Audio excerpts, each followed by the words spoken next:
Hello again, everybody, and welcome to another episode of Fun and Games Podcast. I'm Geoff Moonen. And I'm Matt, a.k.a. Stormageddon. And you're listening to our 25th anniversary Pokemon special. We don't have a 25th anniversary, Pokemon does. And in order to better facilitate our discussion of that, the games, the franchise, the phenomenon, we have as a guest one of our fellow CertainPOV podcasters, the host, producer, creator, mastermind behind Saturday Morning Confidential, Matty Limerick. It's so good to have you, Matty. Good morning. Hi. It's so good to be here. It's so nice to finally weasel my way onto Fun and Games. I'm so excited. Yeah, you created an entire 25th anniversary Pokemon podcast spectacular on the network just to do it. Listen, how dare you call me out, Matt Storm, because that is exactly what I did. But here we are. I'm so excited for us to talk about the Pikachu radio hour. You know, Exactly. I'm so excited. Oh, man.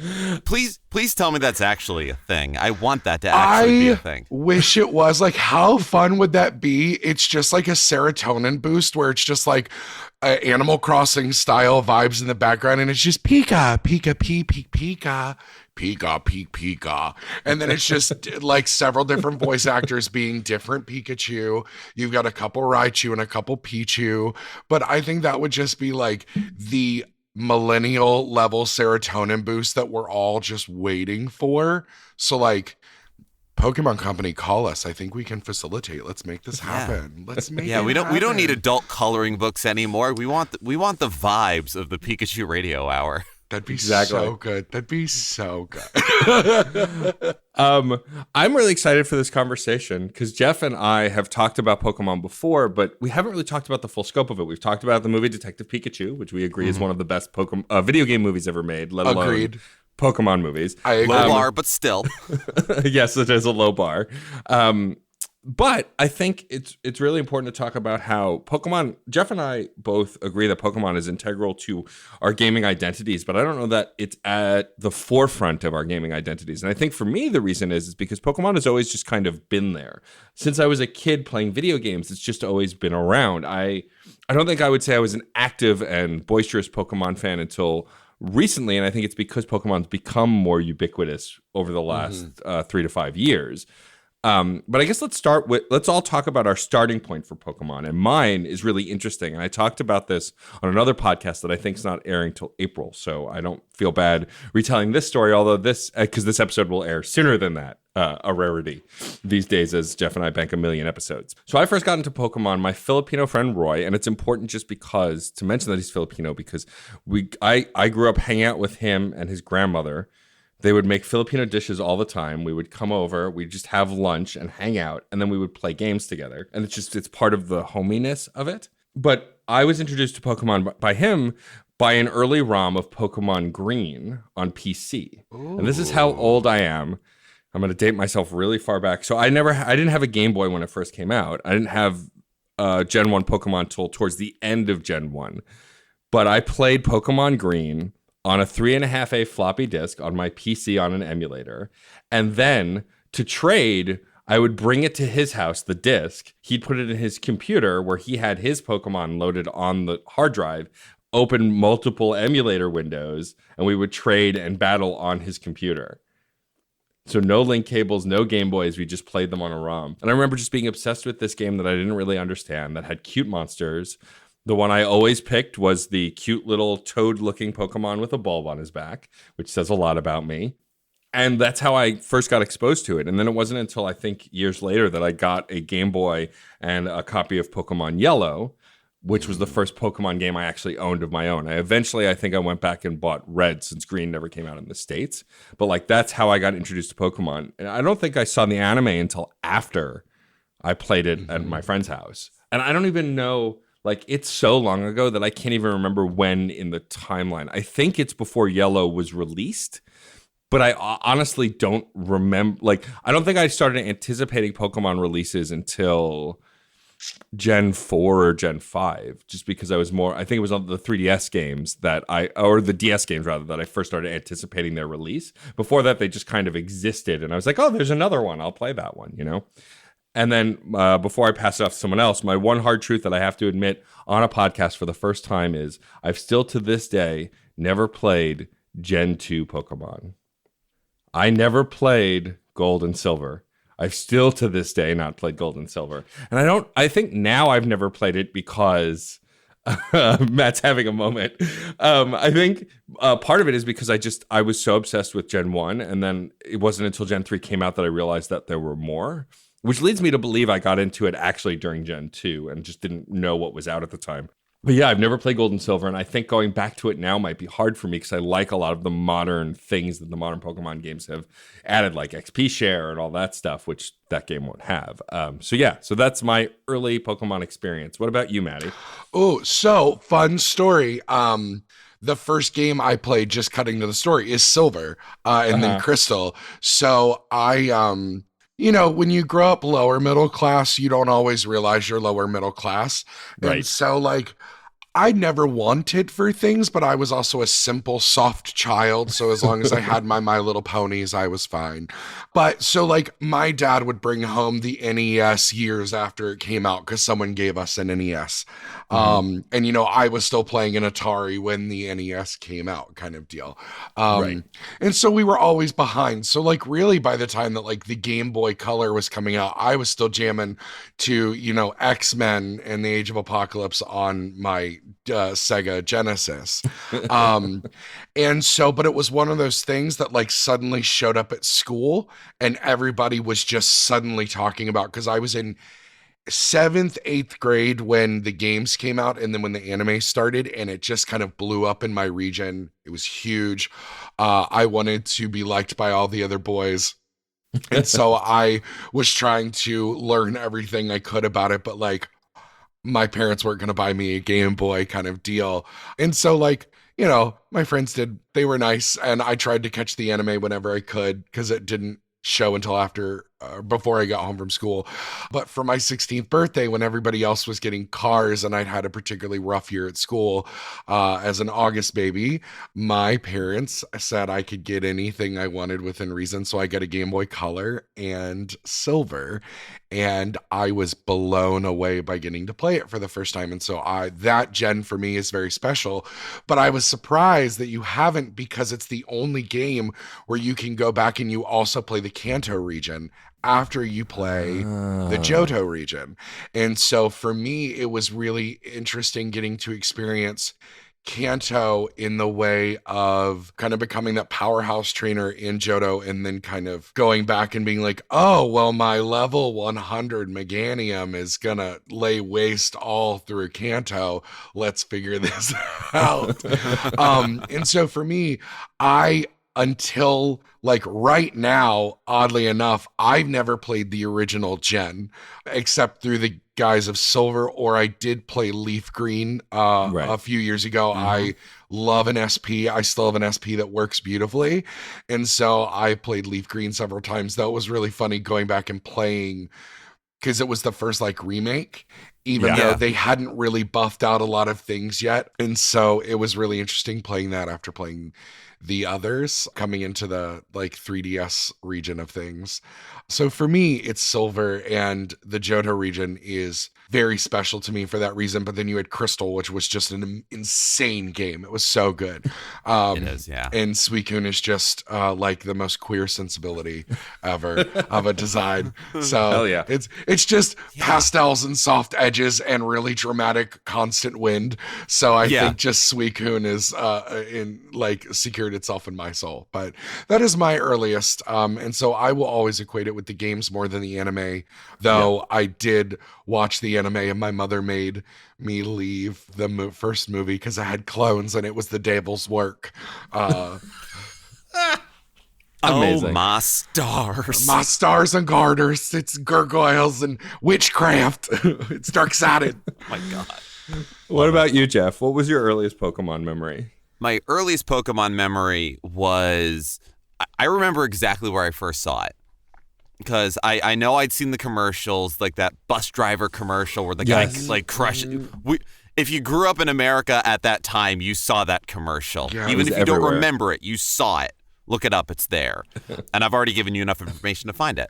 But I remember it was in middle school. I was in the 6th grade, towards the end of it, at I even remember the kid. I haven't spoken to this kid since middle school, was playing Game Boy, playing Pokemon, and me being just a classic style nerd, just like, what you playing on your Game Boy?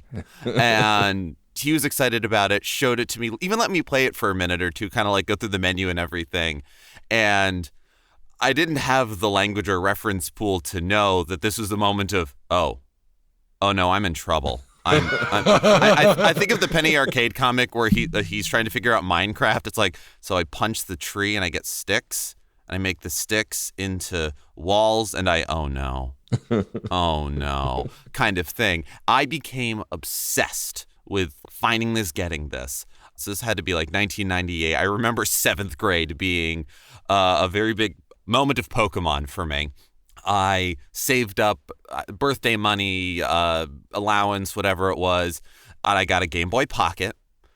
And it was, I got the one that was blue. It wasn't the original line of colors. It was a later release. And I remember it was at Toys R Us on sale for $50. I was able to scrape that together. And my mother promised she would buy me Pokemon if I, like, you save your money and you get the Game Boy, I'll buy the game. You don't have to worry about that. And I think it was on sale for like 20, 25, whatever it was. Like, it was this makes sense. So I got the blue Game Boy Pocket and Pokemon Blue. They like matched perfectly. Of course. So I just had this like blue Game Boy experience. I was already about the aesthetic. And I remember going to the bus stop and playing Pokemon, talking Pokemon. Like, I remember having my first Pokemon battles, like sitting on the curb. I don't even remember if it was waiting for the bus or if it was after the bus took us home from middle school. There was the comic book shop nearby that I and my two friends that I hung out at that bus stop, both named Mike, and we would like go to the comic book shop and like get Magic the Gathering cards and stuff. And then when they started selling Pokemon cards, we got in on it. When this is watered down Magic the Gathering, this is terrible. And I regret getting rid of those cards.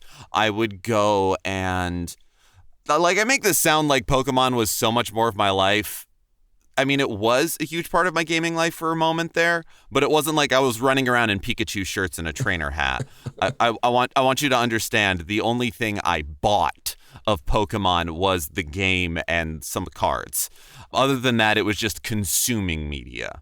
Definitely remember watching a bunch of the early anime shows, not obsessively, especially because they would show it at 7:30 in the morning. And that was usually when I was trying to get ready for school. And I still, to this, I'm terrible at getting ready to leave for things on time. And that was when I had my mother looking over what I was doing, and I had to worry about catching a bus. So I would sometimes get to catch the tail end of the credit sequence from Sailor Moon, which aired at 7 on Channel 11. And a little, so I have seen the opening to Pokemon far more than I've ever watched any episodes. So I do want to be the very best. It's just, it lives in me. Mm-hmm. Yeah, I remember like going through all of the schoolyard rumors. The one of the two Mikes was very insistent. He had a Mew on his cartridge and like swore up and down that it wasn't a glitch, but he refused to tell us how he got it. So, you know, things like that. Or he refused to say it was Game Shark. But it was. Game Shark. That's it. That's a deep callback. Oh yeah, that had a vogue, and it did. And to be fair, Matty, I too am somebody who was often a generation behind as far as video games go. Mm-hmm. You know, I saved and scraped my money, and I got that Game Boy Pocket. Was so excited, and I ended up getting a bunch of Game Boy games. But like, that was 1998 when the Game Boy Color came out. Right. And that started a trend of when I finally bought a Game Boy Color, a week later they announced the Game Boy Advance. Like, this was just my life. And I didn't get back into Pokemon, so I didn't play Gen 2 for a while. Like, I think I first played an OG Johto game like 2 years ago. I played through Gold. Mm-hmm. So yeah, getting to do the remakes was great. And I didn't get back into it until college when Gen 4 Diamond and Pearl was coming out. And my friend Greg, who has been on the show, he was on our sports episode, yes. Greg was like, I really want to get Pokemon like Diamond or Pearl. Do you want to get one of the other ones? Yeah, I'll go for that. And we struck a deal where I committed some minor retail fraud. And Greg got... Not a GameStop like that. Greg bought 2 copies. He bought a Diamond and a Pearl, and I got Diamond. And I did not realize all of the weird evolutions that had gone on, because the original Red, Blue, Yellow, Matty, if you ever go back and play the original Game Boy games, they haven't aged well. No, I'm literally playing through Blue right now. I had a friend that is letting me borrow their 3DS, and I bought the $10 digital copy. So it's nice. been buffed out a little, but yeah, it's okay, this is gonna sound crazy. It's hard. I'm literally also playing through Sword and Shield at the same time, and Sword and Shield is like a kindergarten cakewalk compared to the original games, because it's just mainly the non-existence of XP share and the weird glitchy, they hadn't figured out type differentials on a lot of them yet, and some of the moves, no matter who it's against, you can one shot. It's so weird. They hadn't figured out a lot of the things, and I'm just I'm glad I'm doing this for posterity, but I'm not particularly having fun right now. It is, to be fair, it is an incredible achievement in programming, in they fit all of that onto a Game Boy cartridge, an original Game Boy, and that cannot be overstated. People are like, oh my God, it's such a such a shit show of programming. No, it is a technical marvel of what they threw together, and all of the weird glitches and all of everything is just the fact that all of the frayed edges of what they managed to do went together. I mean, the whole reason they were able to get Kanto into gold and silver is because of wizardry of programming. They had no idea, moves that have been a certain type for years. There are so many fighting type moves that have been fighting type moves far longer than they haven't been. But on Red, Blue, and Yellow, they're normal type. And you're like, right. Well, that's ridiculous. Yeah, they screwed up how some of the weaknesses worked. So there's all sorts of weird things. It was, at the time, in 1998, it was all we had, and it was incredible. Right. It was important. For sure. But yeah, to go from Gen 1 to Gen 4, when they finally split physical and special attacks. Yeah. Whereas in previous games, an entire type was either physical or special. If for the I don't know, hypothetical listener who has never played a Pokemon game but has played other RPGs, you got your attack and your magic essentially, but when there were moves that were described like you careen into them with this power, it's a special type because it's fire. It's like, what? To do that split is the incredible metagame, and Gen 4 was the start of an interesting golden age of Pokemon games and ideas and everything. So it felt really good to get back into that. And I haven't looked back, and yes, there's been ups and downs and stuff, but that's my Pokemon story. It's funny you mention getting back into it in college, and I feel like most of the folks around our age did that to a degree, fell out of it around Gen 2, Gen 3, maybe played, but wasn't as into it. And then Diamond Pearl, I remember me, my friend Andrew, and my friend Dan, who's one of the hosts of the Dinosaur Machines Game Club podcast. They were super into Pokemon, and I had been, but I hadn't played in a while, and they were talking about getting Diamond and Pearl. And I think I remember, because my friend Andrew got Diamond, I got Pearl. And we got back into it. And then it was I lapsed again and didn't play Black or White 1. And then when Black and White 2 came out, Andrew's partner at the time got me Black 2, which I say is the superior game. I eventually went back and played Black 1. Black 2 has the better story as far as I'm concerned. But that, talking about the story, reminds me, I don't think in the early years I played the Pokemon games for the story, right? The story was pretty basic, especially the Ash Ketchum era. But as they went on, the stories did get better. And I like Sword and Shield. I think Sword and Shield is a good Pokemon game. It is definitely not a great Pokemon game. I think there are things in it that make it better than the others, like being able to play online, doing the raid battles. That kind of stuff is really cool. But for me, and I'm curious for you guys, if there's a Pokemon that stands out for you as the best story. And for me, it's the 3DS's Pokemon X and Y. I loved the story in X because it became so much bigger than just catch monsters, battle, be the best. It took on this giant science fiction story, talks about the first Pokemon, the Pokemon of old, and how Pokemon might be more connected to humans than we thought. There's a theory that Pokemon were once human that are born out of that game, which has not been confirmed by anyone. But like, I love the story in that game so much because it gave me more to do than just catch Pokemon. Because I don't know about you guys. I'm guessing Geoff does. I don't know about Matty. I can't catch them all. I think on Gen 1, I caught them all on Yellow because I played it so much. And it was of the era where I was a kid. I was lower middle class. You played that one game until you were tired of it, and then you played it some more.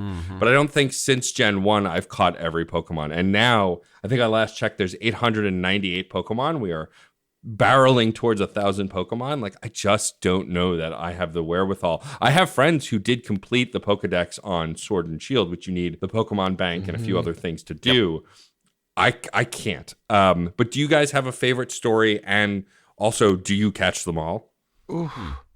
I mean, I would agree with you. Also, X and Y. So I was engaged to a hardcore gamer when X and Y came out, and again, it was the paradigm shift of the new 3D rendering of the games, and it got me in the sexiest place ever that like a video game design can get you, because I loved the full finally popping it out, and I thought the French aesthetic worked so beautifully. Yes. And as a designer, because I was like in my career at that point, and so I was like, fuck me, this is so good.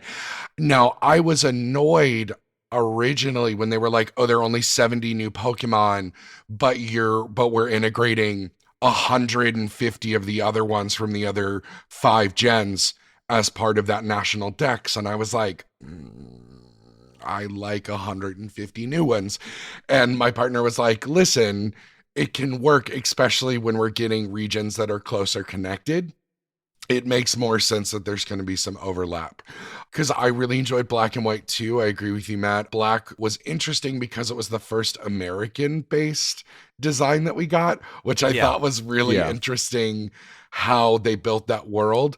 But I didn't like the story very much. That was one where I actually watched the anime more because I had a friend who was in the anime and played Bianca. And that's one where I cared more about your friends than the protag. But I loved the story.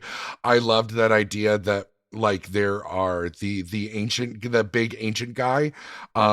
Now I did love in Black and White the idea of N and the journey that N goes on. I think that was Black and White. Yes, it was. I thought that was really interesting because it showed a world knowledge that they were addressing issues within our current economic and political systems in the world within the game, which again, if anybody's going to do that, it is the Japanese.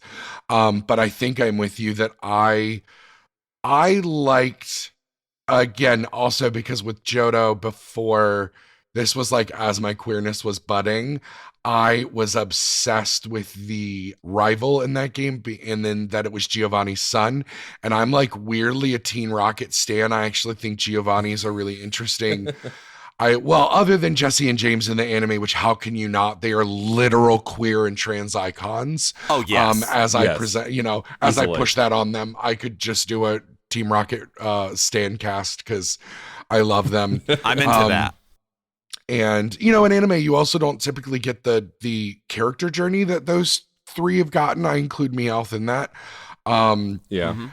But so for me as like a young queer kid, I was kind of obsessed with the weird tension that was between you and Silver. I guess they called him Silver or Gold, depending on the version that you played.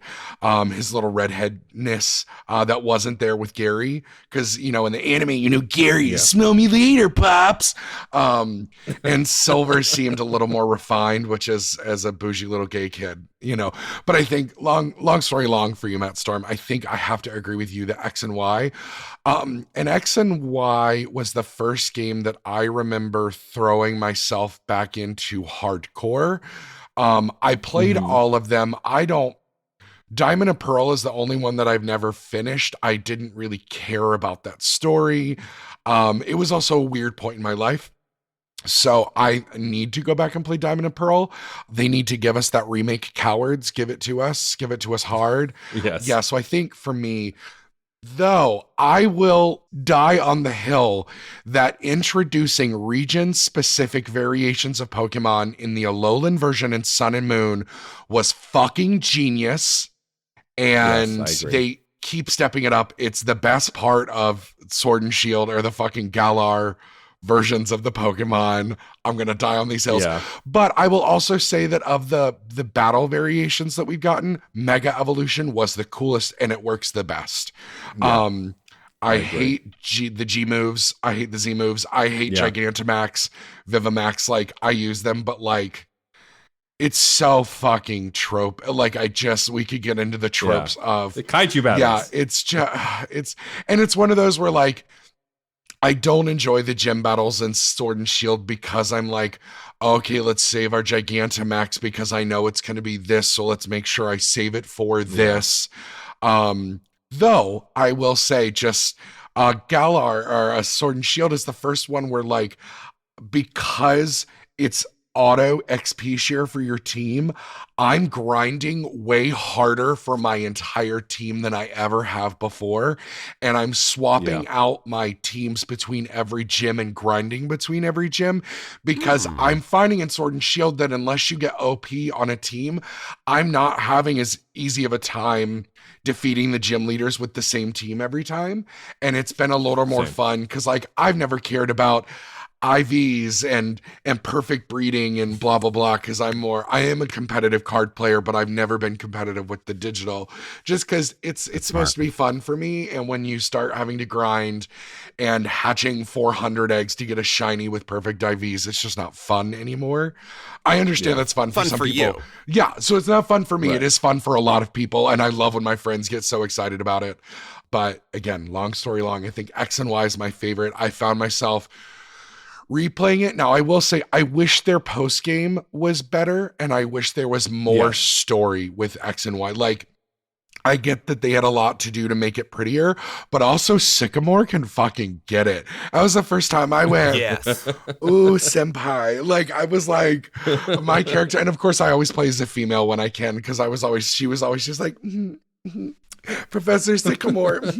You all can't see that I'm giving them like ooh fingers for Professor Sycamore. You know, I've never been that into Pokemon research before, but I know. I mean, let me come up to your office. We can talk about this.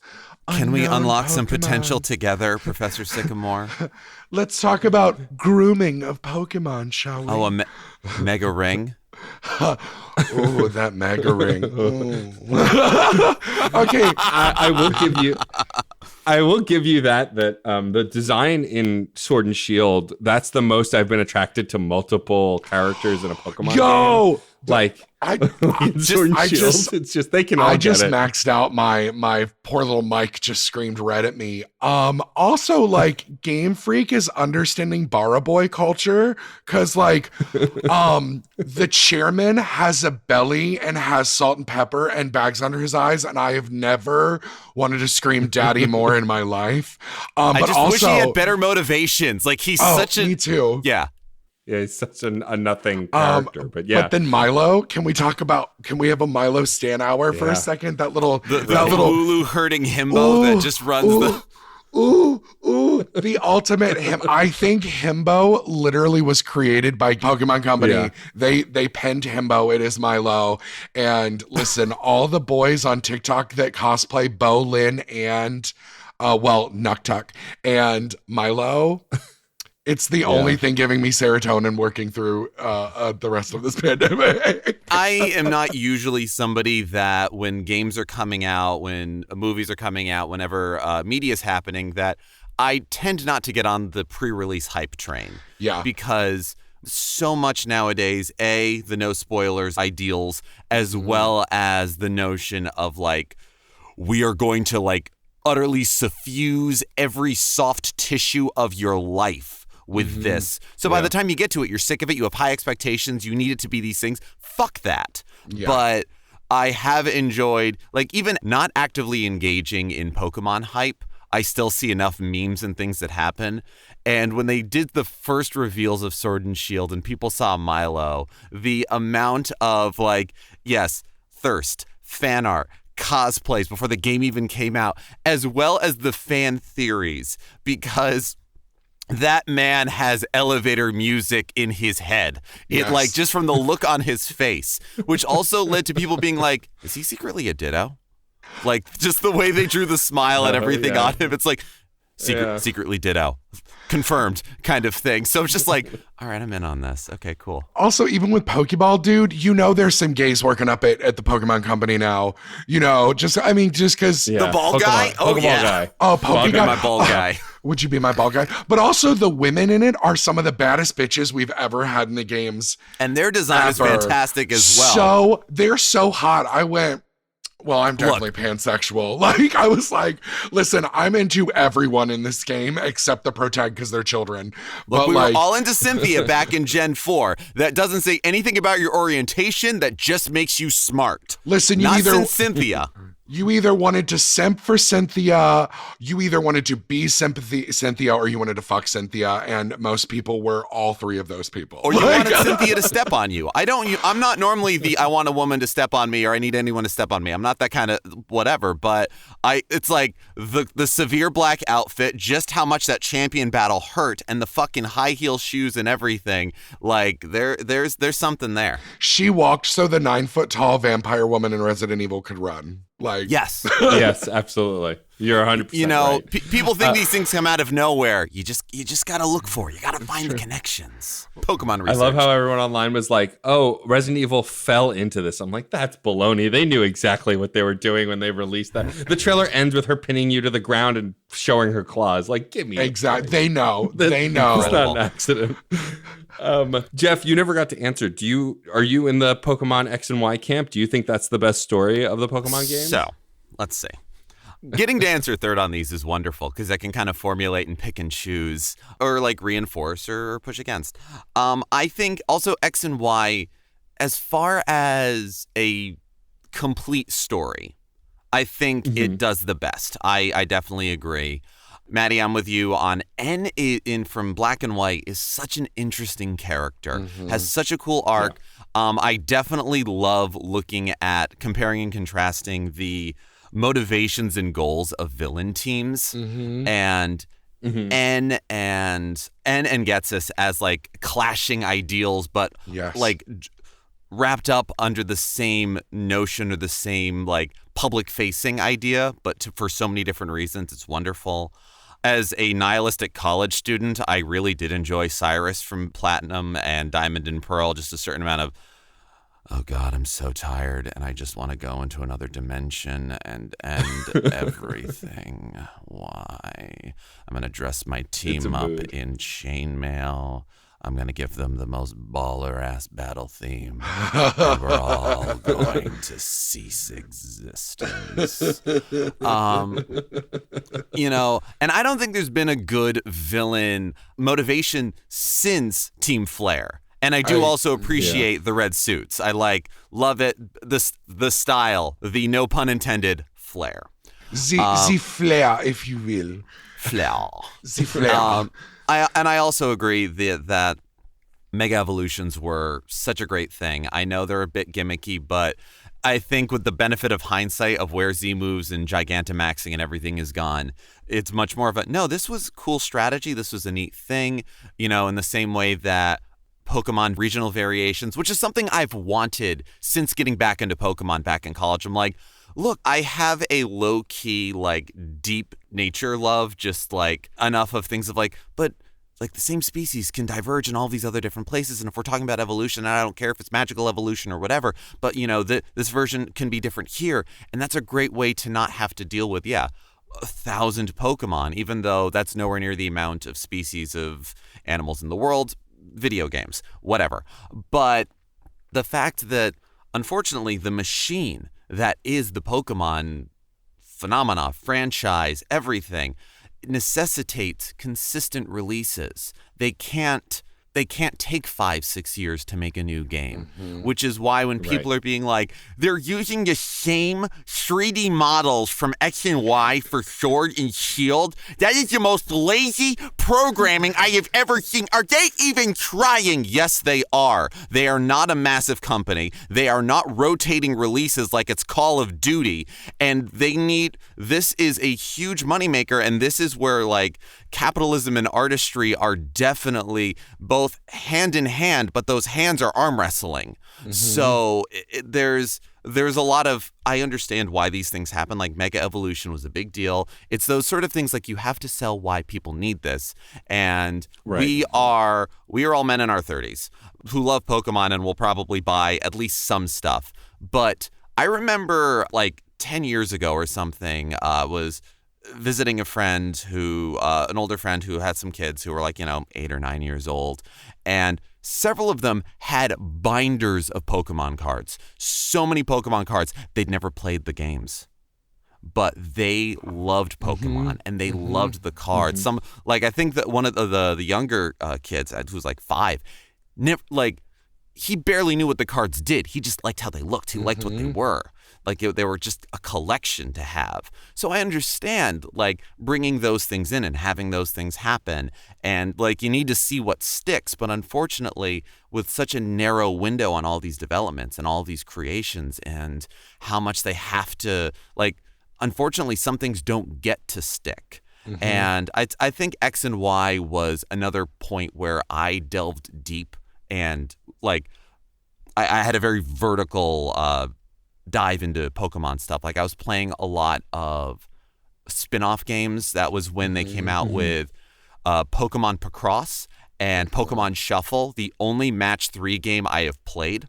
Actually, I've played other ones, but that's the only one where I was like, oh, I'm in on this. Because you made teams to do these like puzzles and type advantage happened and they all had special abilities and you could mega evolve them and it was like, this is cool. And honestly, I think that's what made me love Mega Evolutions. It was just like, oh, this is neat. This is kind of cool. Well, and that idea that like, you can't tell me no one was excited about Mega Charizard, who was finally a fucking dragon type? Are you kidding me? A dragon. And he was black and blue, like fuck off. That's one of the coolest designs we've ever gotten. Or even like batshit ones like Mega Executor, which is also dragon type, or also like Mega Ampharos, who's just a beautiful blowing in the wind creature. Yeah. Like, and it's Mega Pinsir, which turned like the ugly monster cute like wrestler thing into something ugly monster cute horrifying with like the wings and the just like and really mostly we only had one kind of stupid design, which I would say is Mega Salamence, and even then I get that he's like a fighter jet at that point, so it's just not for me, but it doesn't mean it's not a bad design. It's just the one that I went but I mean and I do want to point out also that this is like another thing in the back of my head while we were answering this question. One of the other things I really love about the story in X and Y is it's the only time that you're kind of part of a group. Like you've got a friend group that you like pop in on and you can kind of get that thing of like, oh, you all have different goals. And again, like the necessary churning nature of Pokemon releases, there's that thing of like, there's a push and pull on how much story is allowed and what can happen. One of the things that people get upset about with Sun and Moon is just how many cutscenes there are and just how long this story is. Oh my God. It's a difficult thing because Pokemon is such a huge franchise. It's trying to be everything to everybody. And unfortunately, that can never happen. And so you have to find what you enjoy within it. Like, Matty, you don't like EV training. You don't like shiny breeding, anything like that. I got friends who they love that. That's what they do. I have my gym leader team on my copy of X and Y because my friend Sherwin like bred me the perfect poison team. So I'm super into it. And I liked where the notion of like, oh, I'm not just one kid going on a trip, taking down criminal syndicates and, fitting this mold of what a Pokemon game looks like. It's that thing of don't change too much, but please change kind of thing. And I think like certainly those early parts when you're all starting your journey together and there's points where you're like running and like text boxes are popping up and stuff's going on. It's just like, yeah, this is still just me and my Pokemon, but also I'm like catching up with people. I'm seeing things and not all of them. And when you have rival battles, they don't feel like either you're fighting against a criminal or you're fighting against that one friend who you both get along, but he's kind of a smarmy ass.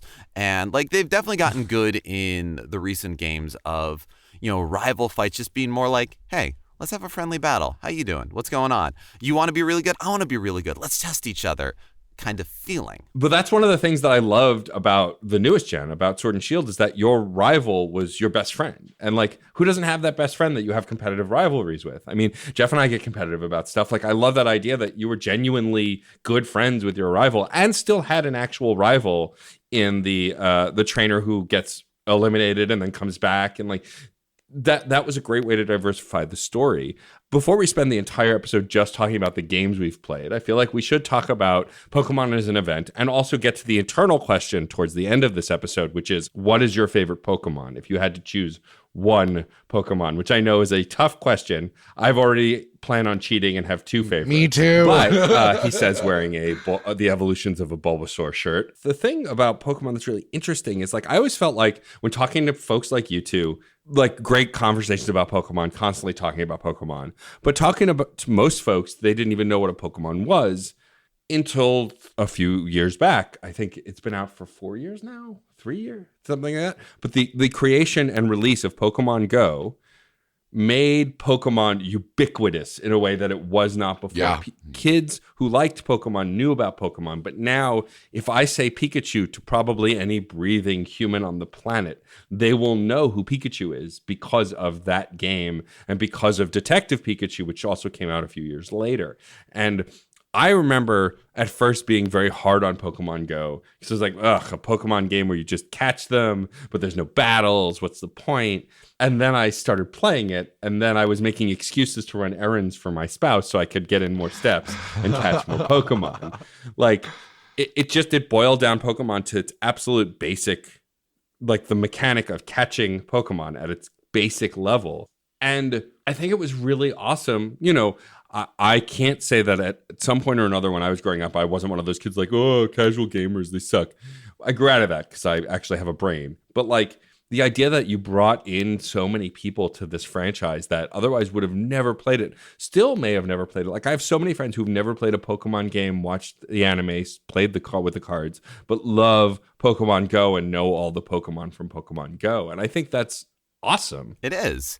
Well, and I definitely saw people commenting on the phenomena of when you play through the regular Pokemon games, there's that certain feeling of like you talk to everybody and they're like, golly, I love Pokemon. There's these things and I know this stuff. And this one's my favorite. I have 4 Geodudes because they're my favorite. Like whatever that is. And you're like, this seems a little weird.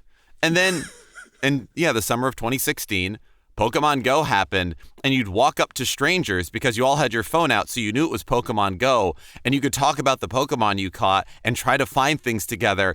And for like a glorious summer, we lived in an actual goddamn Pokemon world where it was totally a thing of, oh, hey, let me give you some items because I've got some extra stuff. Oh, hey, let's do these things. Like it was crazy. I found and was an NPC within Pokemon. Yeah, it was wild. And like and of course we're recording this during a pandemic where we can't go outside, let alone talk to other people, let alone play Pokemon Go in the same way. It was so odd, and it was such a ubiquitous thing. Like I remember one of the bars on the corner of my old block was a gym. And so I would see folks standing outside, and so I'd walk up and they go, oh, we're gonna just start another battle, we're gonna try and take over this gym. Oh, I guess I should ask what everyone's teams were. I was the red team, which I'm blanking on which one red was. Valor. I'm Valor. Matty. I'm Mystic, of course. Blue. Gotta go with blue. Well, awesome. I went with Instinct. I went with yellow. Wow, look at that. And I see that for each of us. I very much see that in our, a totally arbitrary thing that we chose. It's just like that transphobic wizard house that we won't talk about anymore. Exactly. No, but yeah, I was working in a regional theater in Massachusetts, and I had to walk 1.5 miles from my housing to the theater every day to and from. And so that summer got me through those walks.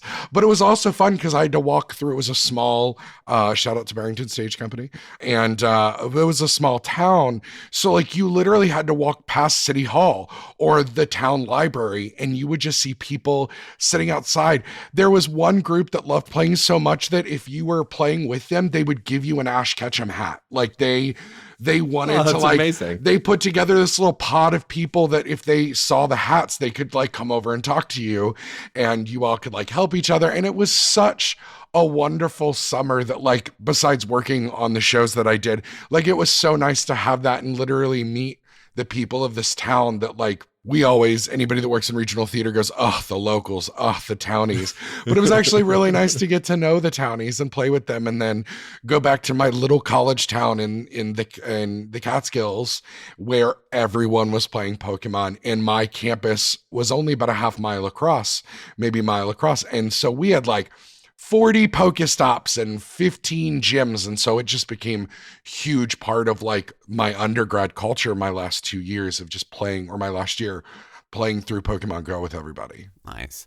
I would like to point out that I got into Pokemon Go, but I didn't play it for very long for 2 reasons. One, that summer, for several summers, I was working outside. I was working as a children's musician for a company that during the summers, we do outdoor classes in Central Park. So on the one hand, I could get a lot of Pokemon going on. Like I could step and walk around and run around and everything like that.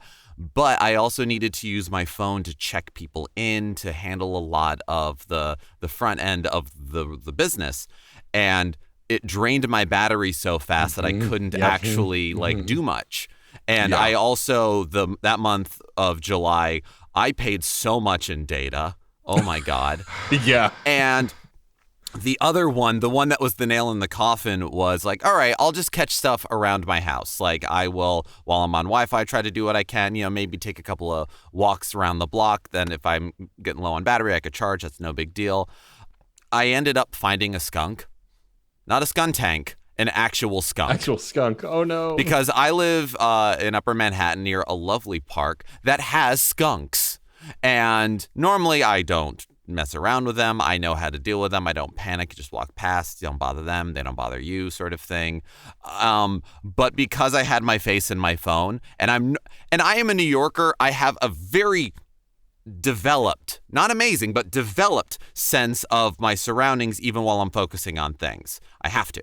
But I had like that perfect cartoon moment of bring the phone down, and I didn't see the skunk because it was directly behind where my hand and phone was. And it was like, I think walking down a pile of something, but it definitely looked like it was on its front legs, which is, if you've ever had to deal with skunks, the worst thing to see. So I've never noped harder out of anything. And I tried a little here and there, but I ended up getting rid of that. That was kind of the well, this was fun. This was nice. I get it. Everyone enjoy yourselves.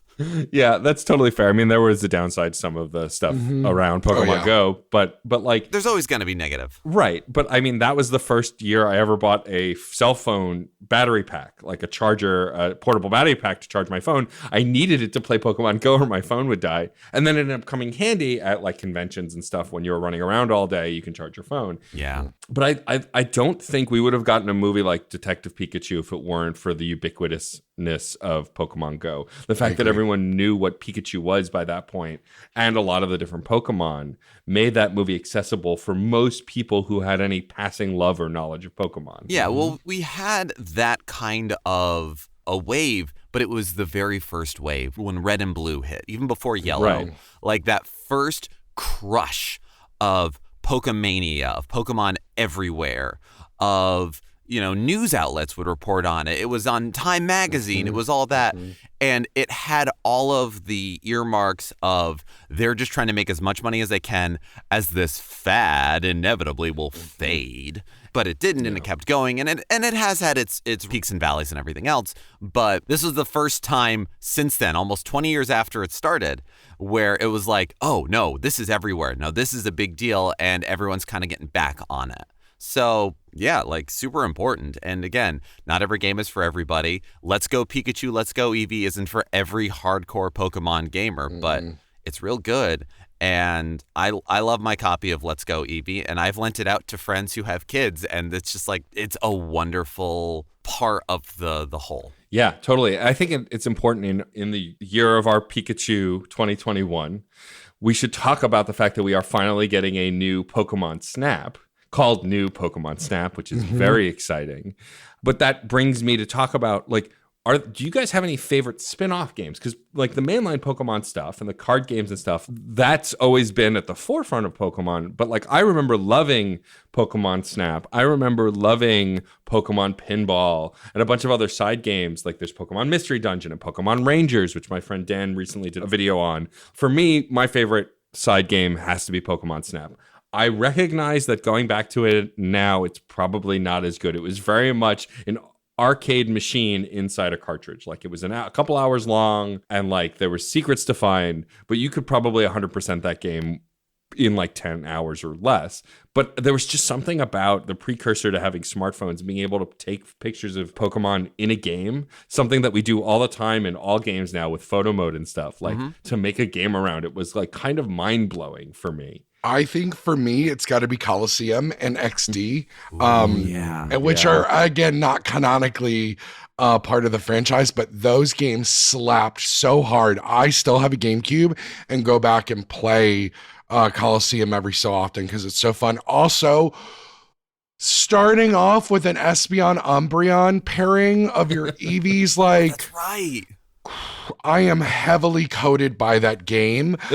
Also, the NPCs and the people you fought in that game it was such a non-Pokemon game, but like you fought a group of bards with rainbow hair. Like it was amazing. You went through these.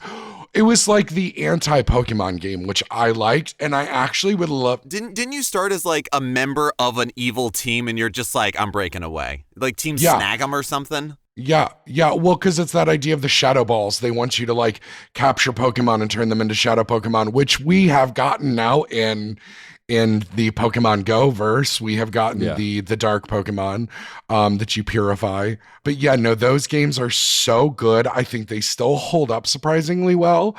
And you got a lot of different Pokemon options in that. And, you know, it was an extension of Stadium. So anybody that liked Pokemon Stadium, I think would love Pokemon Coliseum. But I also love that it had a really great story mode. But you could also go in and just do like a melee mode if you wanted. And then XD being a spinoff of that. I would love to see them revisit that canon and that idea. I've also loved the idea because of it.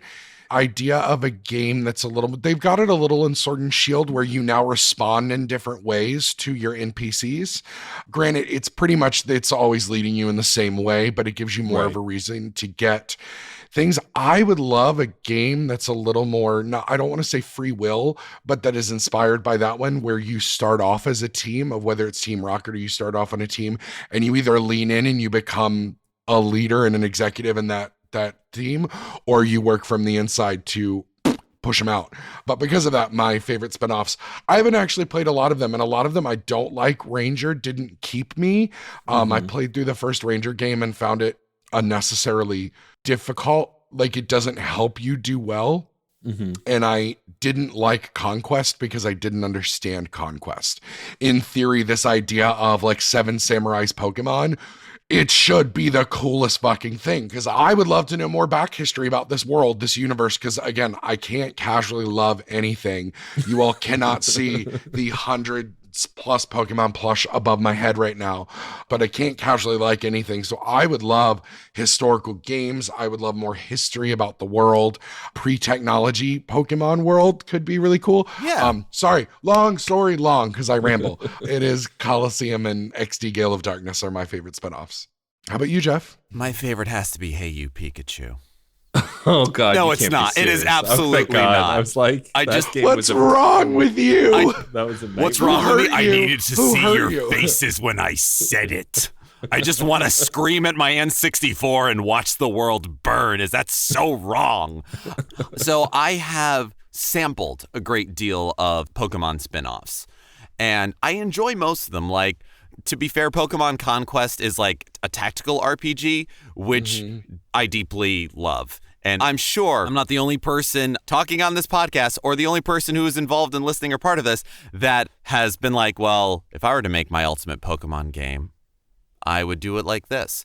And I have like an idea of what I would want the battle system to be. And it's partially like a tactics-based RPG. So like, yes, perfect, great. I started it and then got distracted, which is why I've only sampled so many of these things. Pokemon Snap definitely holds up, Matt. Like it definitely feels tech demo-ish and feels a little bit like, why did it take us this long to get a new Pokemon Snap? But I like the interactivity of it, that you can kind of do things to draw them out. There's the inklings of such cool stuff.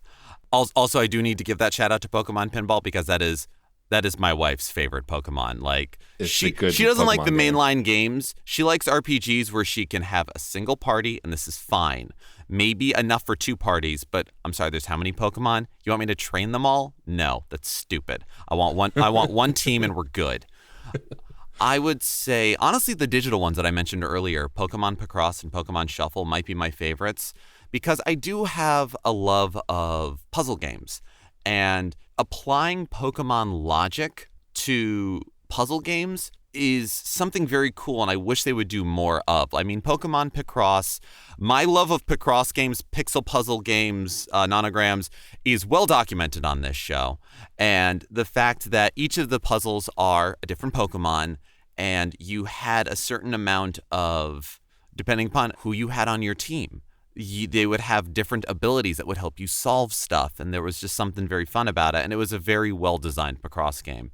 And Pokemon Shuffle, as I said before, both of them have a touch of free-to-play to them, but having played a number of other gacha games and free-to-play games, Pokemon Shuffle isn't terrible, and Pokemon Picross, you can never spend more in that game than a retail release. Like, I think it's around like $29.99 or something. Once you've bought whatever little things, everything after that is free. They're like, you can't spend more than that. It's like, oh, so you can choose to engage with this as free or just buy a full game. I really like that model, and I wish it showed up more. Yeah, I agree. It's one I really enjoyed. I'm sure I'll think of another spinoff in like 5 minutes and shout it, but... Well, I think it's interesting that you bring up the love of your puzzle games and with Pokemon, because honestly, in some of the older games, there would be puzzle elements to finding the legendary, having to defeat whatever team it was. And that is something, or even figuring out the old paths when you would get like spun around and launched and spun around and launched, or the ice paths that we've kind of lost in the new game because you're not watching from above, you're watching from a front view now. Yeah. And I was hoping to get some in Sword and Shield, some callback to, Gaelic. Europe has so many things that we don't understand about Druidics and the Celts, and so much that like we could have gotten some really cool non-religious specific puzzles and things and artifacts that your character would have had to sort through.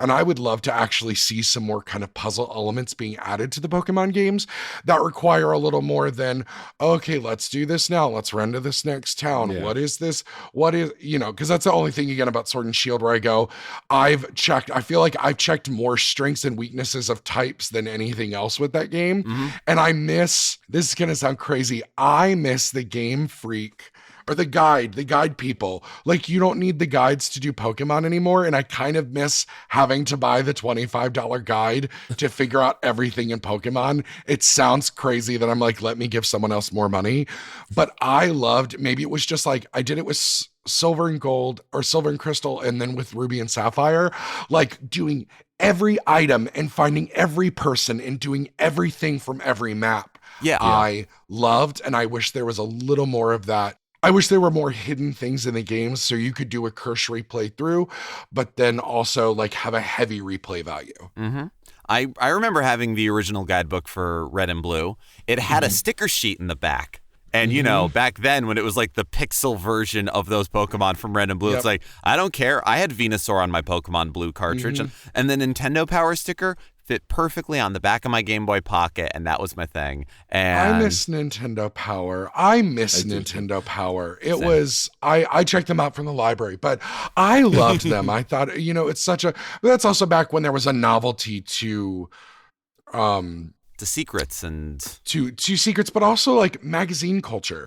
Like I remember when Digimon came out and there was a magazine, it was one of those off-brand magazines, but they were like, know all the secrets about all your Digidestin. And we were going on vacation and my mom was like, dude, if you're going to shut up for 4 hours, I will buy you an $8 magazine. Let's go.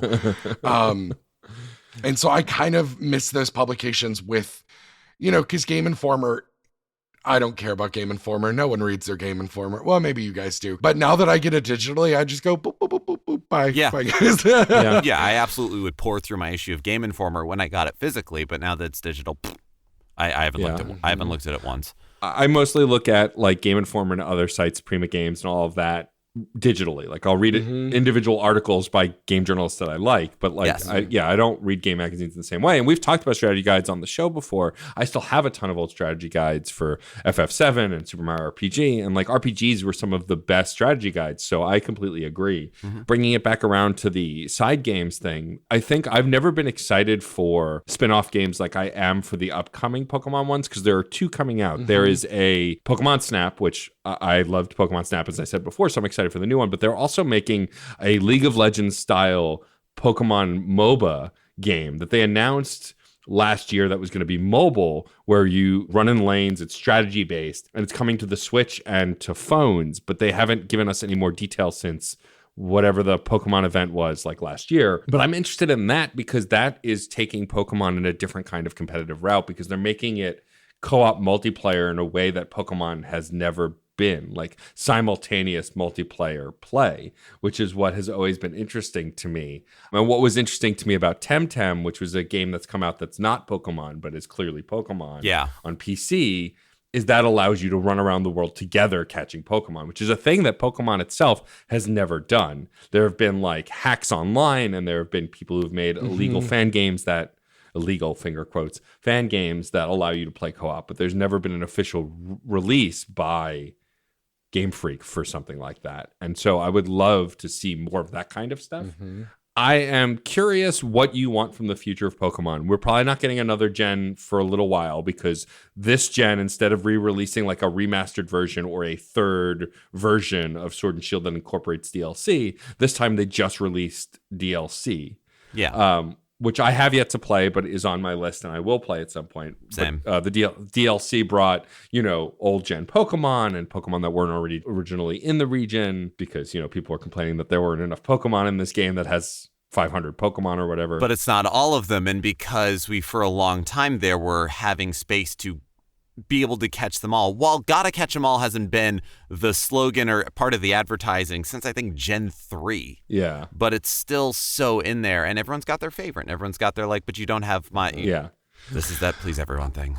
But I'm curious what you're looking for from a next Pokemon game. For example, for me, like something that Matty was talking about before is how Sword and Shield did a lot of things right, but fell short in a lot of areas. And for me, the wild region where you could just run around and see Pokemon out in the world, that could have been so much better than it was. It kind of just felt like a grind because you had to avoid them if you didn't want to catch any. It was kind of hard to get around unless you fast traveled. Like, I think a more lush open world Pokemon game like that would be really interesting. Like Breath of the Wild, but Pokemon would be interesting if you did it right. Like if you made it more about the exploration, you had a Pokemon team, and not every Pokemon was aggressive, and you could like choose to catch them. You could interact with them. Like I think that could be a really fascinating way to engage with Pokemon that's bigger than the battles. Like also seeing Detective Pikachu multiple times now, this idea of Pokemon that just live in a world and exist, and it's not just about battling. Like I would love an open world Pokemon game to get to go to Rhyme City and get to meet all these Pokemon and talk to them and interact with them, and then go to a place that is focused on battle, like go back to Johto or wherever. Like I think that kind of scope would be really cool, but they would have to go several years without making a game to do something like that. But that's where I see this going to keep me interested. Because if it's just another Sword and Shield next, where it's just another game where we're playing another linear story and we're catching a bunch of Pokemon, I'll play it, but I don't know that it'll hold my interest, in the same way. Well, and especially because games are $60, that is a lot. And most people, they're still convincing people to get both versions. That's so much money. And then also with this one, now something I will say that they did well that I don't think that like Square didn't do well with, I think Kingdom Hearts 3 and things, anytime that they're like, oh, here's this thing for more content in your game. It was $30 for 2 extensions on your game, which I think was really reasonable for anybody who wanted to continue the game. And I immediately was like, cool, pre-ordered, Done. $30, it's nothing. Especially because they waited just long enough after the game had come out. And I think I jumped on Sword and Shield in like January, so it had been out for months because I wanted to get that used Switch Lite.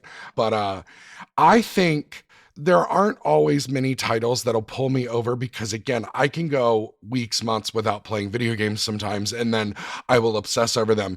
But a game a while ago that I loved and played so much of was Red Dead Redemption. Mm-hmm. And because there was so much in that world to do, and you could literally leave your main story for a long time and like walk into a bar and play poker and like actually play poker in world, and you could do all these side things. I would kind of love a Pokemon game like that where you've got your main plots, but then I want there to be a lot of other things. Like give me a ton of mini games inside your big game. Or I loved an XY where you had to essentially Detective Pikachu. You had to help them solve mysteries multiple times. And even if it was just getting a little girl her Meowtic back, like have it combine in, or Sun and Moon could have been really cool if we had to break down the mystery of the Ultra Beast and the mystery of the organizations. Because from the beginning I was like, that science organization is no good. They have to be part of the I was like, you all told us they were the villain from the beginning. And no woman is that cold and that blonde and not be the villain. So I'm searching for the Pokemon game that interests the parent who played the original as much as it interests their kid. Or for those of us who, I like the kiddie things in the game, but I also want something a little more serious. Mm-hmm. Also, hear me out. I would love a Pokemon game that is similar to an Animal Crossing. I think that would be really cute.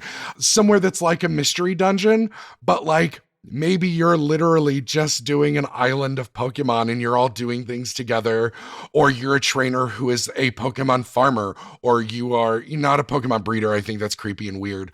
But bring back that aspect of like the daycare, because remember when the daycare was the only way to get a lot of the Pokemon sometimes.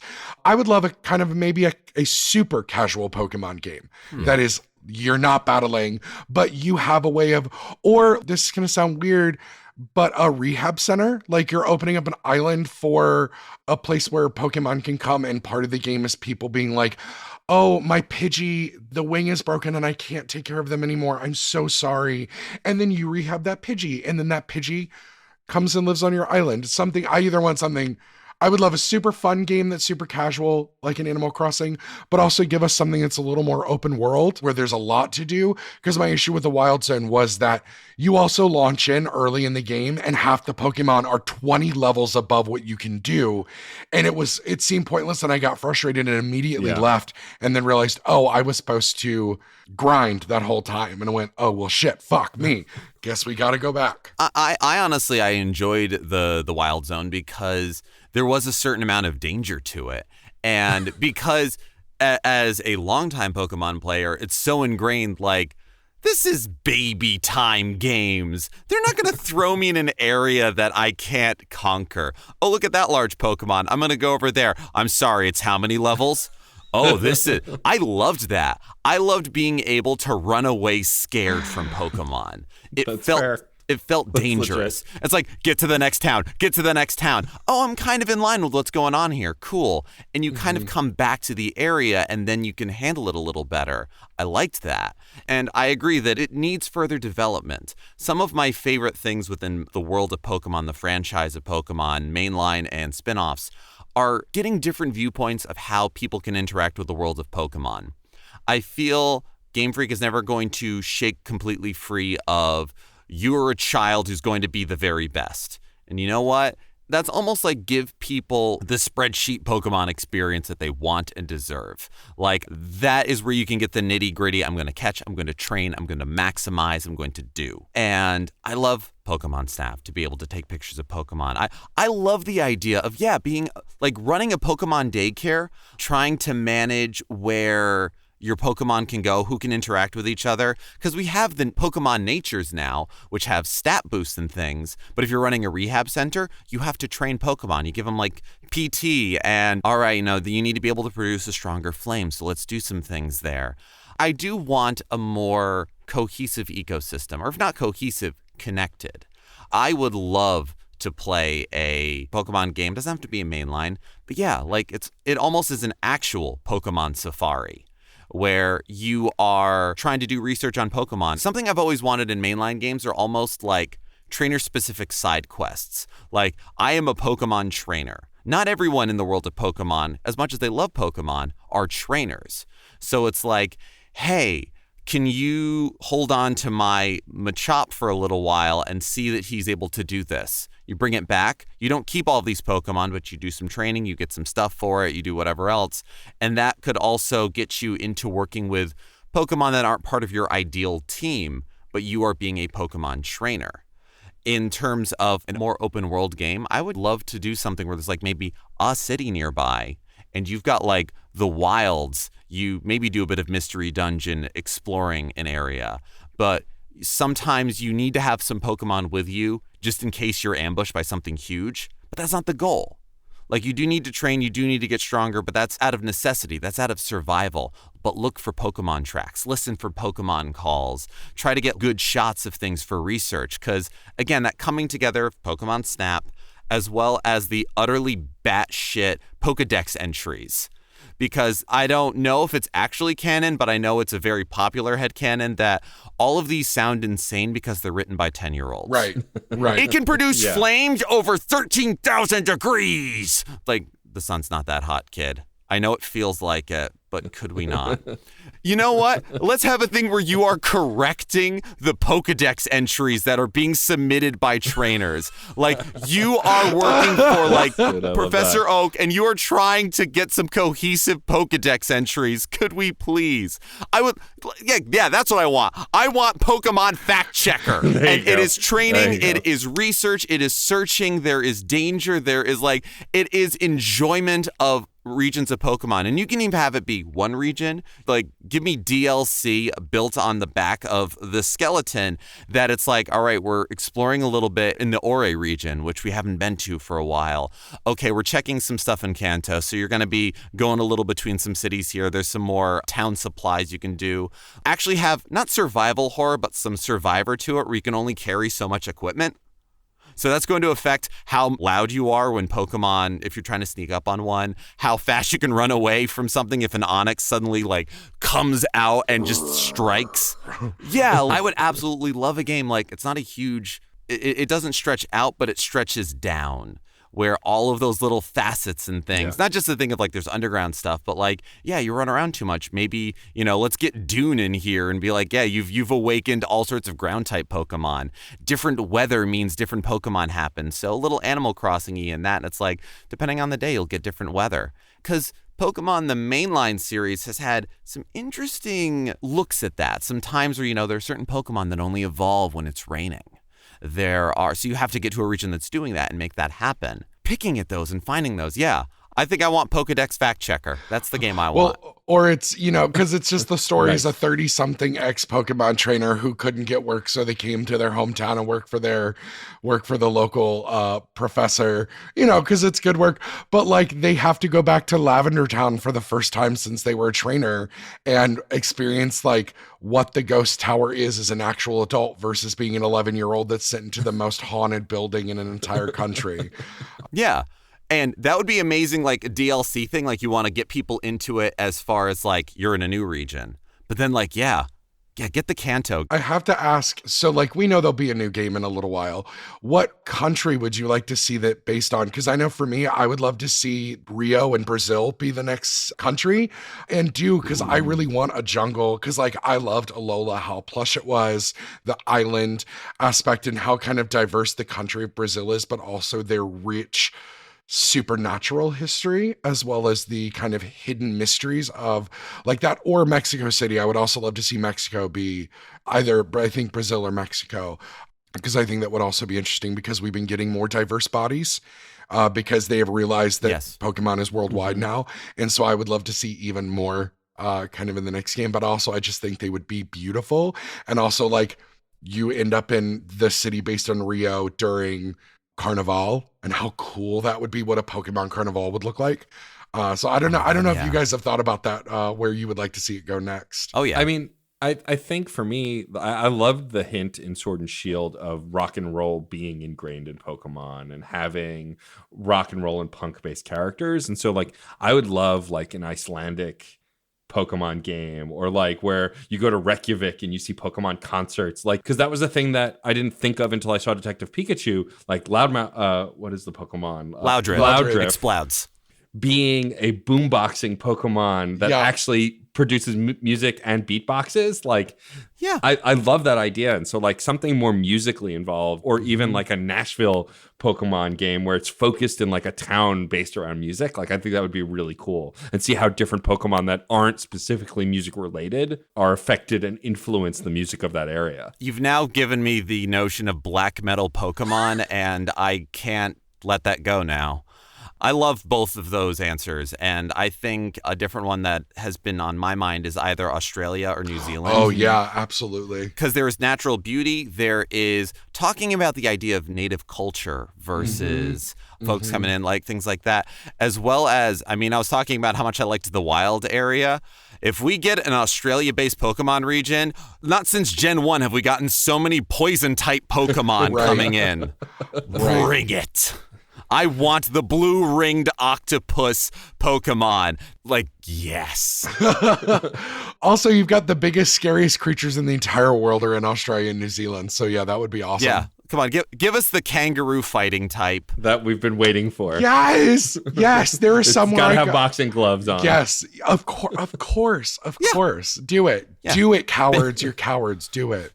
Base it off of Roger from Tekken 2, you know, the boxing glove kangaroo. You know, it's been years. People have forgotten. I haven't, but that's me. But it's because you're Geoff. Right. And like, yeah, New Zealand, you could have a thing where like whether you link those together or, you know, let it be its own thing. Like, because New Zealand's also got not as much crazy pants danger, but also all kinds of explore, enjoy, discover, and still those same sort of themes of like history versus the crunch of modern life and different cultures and culture clash. For sure. All right. Well, before we wrap up, I think we should answer the ultimate question, right? That every Pokemon fan wants to know. What is your favorite Pokemon? And since I already know mine, I will start. So when I first started watching the anime, my favorite Pokemon was Coughing, because coughing. Like just the way he talked. It talked. I don't know that Coughing technically is gendered, so the way they talked. But as I've played the games and I've grown up, Gengar was always my favorite. And not the whole evolutionary line. I just liked Gengar, the big smile, the evil behind the eyes, like the mischievousness. Like in the anime, when you meet Gengar, Ghastly, and Haunter, they're practical jokers. And so I love that. So my top tier Pokemon of not an evolution line, of just an outstanding Pokemon, is Gengar in the games. But more recently, through Smash Brothers and through other Pokemon franchises, I've fallen in love with Bulbasaur. Bulbasaur has kind of become my representation of queerness in Pokemon, and I love the whole evolutionary line, from Bulbasaur to Ivysaur to Venusaur. I love them all. Also, I didn't know until Let's Go Pikachu that Bulbasaur was based on frogs, because it wasn't until I could see my Venusaur walk alongside me and it would hop, I was like, oh my God, of course it's based on toads and frogs. Duh. But I just never made that connection. So yeah, so the Bulbasaur evolutionary line and Gengar are my favorites. I have a similarly complicated answer because, as I've stated before and will continue to state, poison is my favorite type. And the past several generations of Pokemon, I think starting with X and Y, I've leaned into, even if the avatar doesn't look like me, I try to make like a poison teams. I want to like have my own typing thing going on. Sword and Shield, I have a very fun, just like, none of them are hard hitters, but it's just like, they're almost like Koga teams. It's, I'm going to poison you. I'm going to set these toxic spikes. I'm going to create all these traps and things and just have so much fun with it. And some of my favorites are poison type. Like, I fell in love with Alolan Muck, Grimer and Muck, that like Technicolor oil slick everything. My Alolan Muck was the all-star of my Sun and Moon team. Galarian Weezing. Oh my God. Pip Pip Cheerio. Love him so much. And it's very funny because there are Pokemon where I go, oh, this one's going to be my favorite. Like, if I have to pick an easy answer, probably Farfetch'd is my favorite because I also love birds. Like, they are my favorite kinds of animals. Some of my favorite animals are birds. And ducks are my absolute favorite animals. So having a duck carrying an onion like a goddamn samurai sword appeals to me on so many levels. Getting to have Surfetched in Sword and Shield was like, my ship has arrived. Was the favorite, yeah. But it's very funny because there are games where I'm like, oh, that's going to be my favorite. But I'm always surprised. I did not expect to fall in love with Alolan Muck as deeply as I did. The one from Sword and Shield that really surprised me, and the kind of the dark horse of some of my favorites, are all of the different versions of Meowth. Yes. Yeah. Like, I kind of really want to put together a team of like Meowths and like their evolutions on like just as its own team. The Berserker has become like, so good. Yes, that is the only non-poison Pokemon on my team. On my Sword and Shield team, because, oh God, I gave her such a ridiculous name, and I wish I could remember. Anyway, just the weird design of it. People were like, oh God, the Galarian Meowth is so ugly. I went, you take that back right now. You give me my gremlin bearded child. I will take care of all of them. I'll take them off your hands. We're leaving, me and my children. We will gladly go. Yes. And it was the use in battle, the design of it, whatever it was, like that was a fun thing. Yeah, like I go through phases and ebbs and flows. Like, probably the easy answer is Farfetch'd. When I got back into Pokemon with Gen 4, I ended up with an all-bird team. I had Honchkrow, I had Staraptor, I had Empoleon. Like, again, one of the things that got me into the game was just like, oh, here are the Gen 4 starters. I was like, I'm sorry. There's a penguin. He's so cute. Empoleon? What is a steel water penguin tank? Yes. Give me none of this fire monkey business. No. Empoleon. So, like, I've got some favorites. That's my answer. So Espeon is my go-to. Love her. She's beautiful. I always say, if we lived in that like Rhyme City version where like everybody gets like a partner and it's, you know, to help you do your career or whatever, I was like, well, you know, I sew and I'm a designer. Of course it's going to be Espeon, or like doing theater. Of course it's going to be a psychic type that's just beautiful. But also I've got to go with Matt Storm. Gengar is just... I love Gengar, yeah. There's a running joke between my friends from undergrad that I'm really just a Gengar and 2 Clefairy inside of a trench coat. Like, that is who I am. But I will also, I've got to give a honorable mention to Primarina, because Primarina is everything I want to be in life.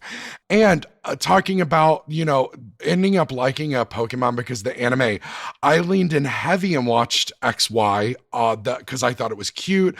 I actually liked Serena way more than I liked May.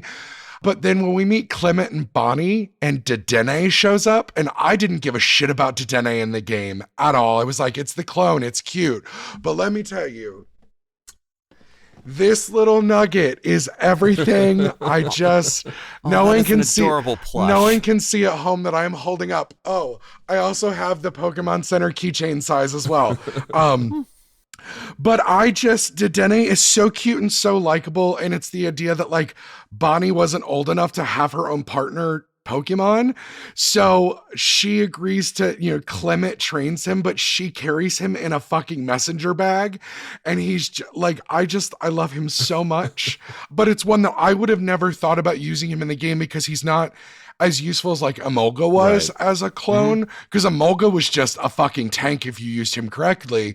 But and then we were at Walmart and I saw the plush of Dedenne and went, it's just so cute and it's in scale. I love anytime they can make the plush in scale. It's like I jumped on the Bulbasaur from Build-A-Bear because it is a 1/1 scale, and I just love that. I just love that so much. So yeah, so it's got to go with Espeon and Gengar. But Geoff, what's really funny that you're Poison. I've never cared about Poison until Sword and Shield, because I love the Galarian Wheezing. But then when Galarian Slowking came out, I went, I'm sorry, Psychic Poison?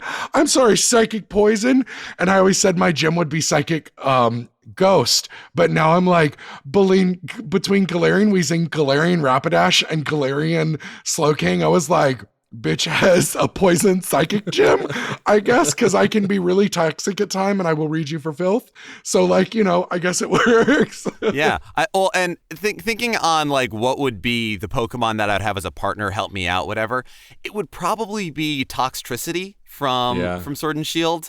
Like the electric guitar poison electric type. I'm like, I would probably have an electric type for my work and everything, but it's just, it's always fun to think on that. I mean, talking about the kind of trainers we'd be, I'd probably, of course, be a plant type trainer because Bulbasaur is one of my favorites. But also, like, I would probably I don't know. It's tough to pick because I like Ghost type as well. And I would like to point out that Gengar is also a poison type. So he is poison. Yes. So everyone I could forgets do plant that. poison. Like, plant poison would work very well together. But anyway, we could probably talk about Pokemon for another 2 hours. And I'm sure y'all would love to listen to that. And maybe we'll do a part 2 at some point down the line because there's so much Pokemon to talk about. But I want to thank you, Matty, for coming on the podcast, for talking to us about Pokemon, for doing a 25th anniversary of Pokemon run of shows and getting other podcasts in on it.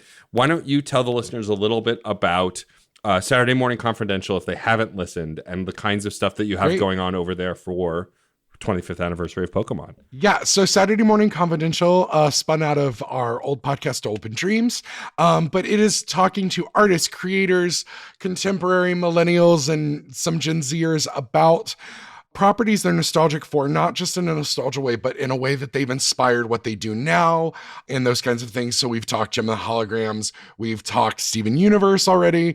I even just did an episode with Dan Purcell about music. I've got one coming up with Goonies, and so it's just those things of those kind of inspired properties that I think are worth a revisit. And for the 25th Pokemon, I wanted us to kind of celebrate the games and the anime and kind of where it exists in pop culture, because I love anything that is a true pop culture phenomenon. So over on Saturday Morning Confidential, Matt Storm, as well as 2 friends that we have from Off Network, sit down and talk about the Pokemon anime as a nostalgia property, but also how that fits within the pop culture lexicon of everything. And we're going to go through some of your favorites from early on, because something I love about the early time of the anime is that it actually followed the game and it could tell you things about the game to help you play the game better. That didn't last long. And then on Let's Rewatch, I sit down and chat with our friends over there about Pokemon 2000. I sit down with Case and Sam on Another Pass where we talk about Pokemon, the first movie, Mewtwo Strikes Back. And then I have an interview show that goes with Saturday Morning Confidential that I'm lovingly calling the Serial Killer Radio Hour. And I sit down with voice actress and musical theater actress Erica Schroeder, who has voiced in over 450 episodes of Pokemon, everyone from Nurse Joy to Eevee to Lopunny to Pidove to Wobbuffet, which I think is my favorite that she does. And she's also specifically Jessie's Wobbuffet as well, which I love. Amazing. And so that is on Serial Killer Radio Hour. And then we have this one on Fun and Games. So it's just a little bit of crossover between everyone, just because I wanted to talk about Pokemon, because I secretly will geek out about Pokemon for hours, and also just celebrate a franchise that is literally overcome a lot of times where Pokemon could have very easily died.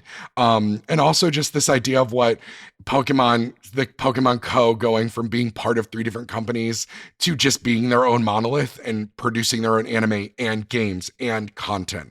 And also, I'm sure on one of those, we'll talk about how excited we are that there's going to be a Pokemon Kanto region at Universal Studios Orlando in the coming years, where you play digitally and you can meet and greet with Jessie and James and be a trainer, even if it's digitally, while you were there, and experience Pokemon Safari and those kinds of things. So just, our little tete-a-tete with the Pokemon 25th. So you can find all of those shows at CertainPOV.com, as well as if you check out any of Saturday Morning Confidential's social media, which we have a link tree on all of our social medias. So just search Saturday Morning Confidential and it will pop up. Amazing. Well, thank you again, Matty, for joining us. This was a delight, and we will definitely talk more Pokemon in the future.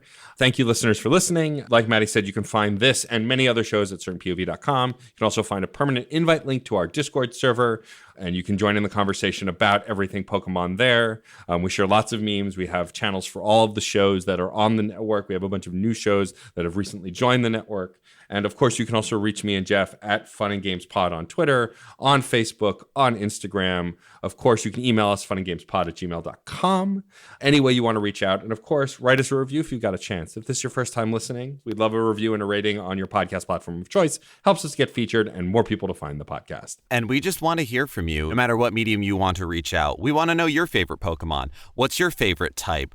Which gym leader do you thirst after? Which spin-off game do you love? Any answers to all of these questions and more that we've talked about today, because I have had so much fun chatting with the both of you about this game, and I want to hear from so many of you out there about what Pokemon means to you, which are your favorite games, what has the best story.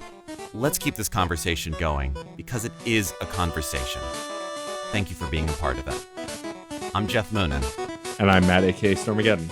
And happy gaming.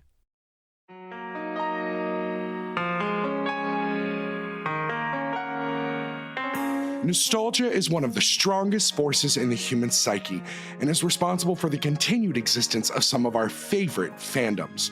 From the minds behind the Dole Up in Dreams podcast and Isolation Cast Voices from Quarantine, Saturday Morning Confidential takes you on a deep dive into the properties that helped influence the artists and creators of today. So whether you are a Goonie, a gym girl, a Digi-Destined, or you just want to return to Oz, new episodes release on Fridays bi-weekly starting January 1st of 2021, and join us on the Wednesdays after the main show for the Serial Killer Radio Hour, where we sit down with the people responsible for the toys, shows, and fandoms that you love.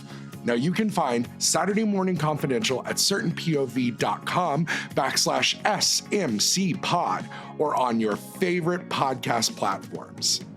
So don't forget to tune in for another deep dive into the files of Saturday Morning Confidential.